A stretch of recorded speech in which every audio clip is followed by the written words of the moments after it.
येत्या 5 जुलैला राज ठाकरे आणि उद्धव ठाकरे एकाच मंचावर विजयोत्सव साजरा करताना पाहायला मिळणार आहेत। खरं तर हिंदी सक्तीच्या विरोधात दोन्ही नेते आक्रमक झाले होते आणि त्याच्यानंतर तो शासन निर्णय रद्द करण्यात आला होता आणि त्याच पार्श्वभूमीवर मुंबईतील गिरगाव भागात जी ती बॅनरबाजी मोठ्या प्रमाणात होताना पाहायला मिळते। खरं तर हा एवढा बोलका बॅनर आहे, आपण जर पाहिलं तर बाळासाहेब ठाकरे, उद्धव ठाकरे आणि राज ठाकरे यांच्या डोक्यावर खांद्यावर हात ठेवलेला हा फोटो, त्यामुळे चर्चा ज्या आहेत त्या पुन्हा सुरू झालेल्या आहेत। खरं तर मागच्या अनेक दिवसापासून महाराष्ट्राच्या राजकारणात चर्चा सुरू आहेत की राज ठाकरे आणि उद्धव ठाकरे एकत्र येणार का, आणि त्याच्यानंतर आता ही बॅनरबाजी अत्यंत बोलकी। त्याच्यानंतर आपण बॅनरवरचा आशय पाहिला तर बघितलं तर लवकर एक वाच बाकी मराठी लोकांवर सोडा, ते कसा मराठी लोकांना घर नाकारणारे बिल्डर, हिंदू मंदिरं तोडणारे बिल्डर, महाराष्ट्रामध्ये मराठी लोकांना व्यवसाय न करू देणारे लोक यांच्या विरोधात कसा धिंगाणा घालतील ते बघाच, असा संपूर्ण आशय जो आहे तो आम्ही गिरगावकर या संघटनेने लावलेला आहे। त्यासोबतच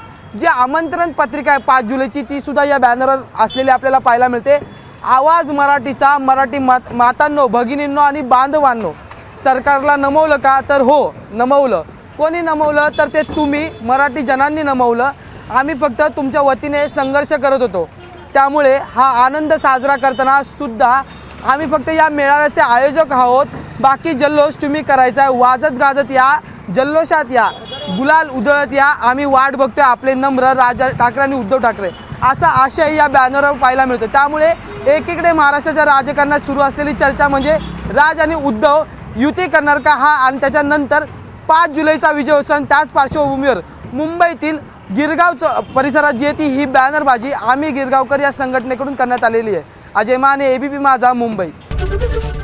एबीपी माझा, उघडा डोळे बघा नीट।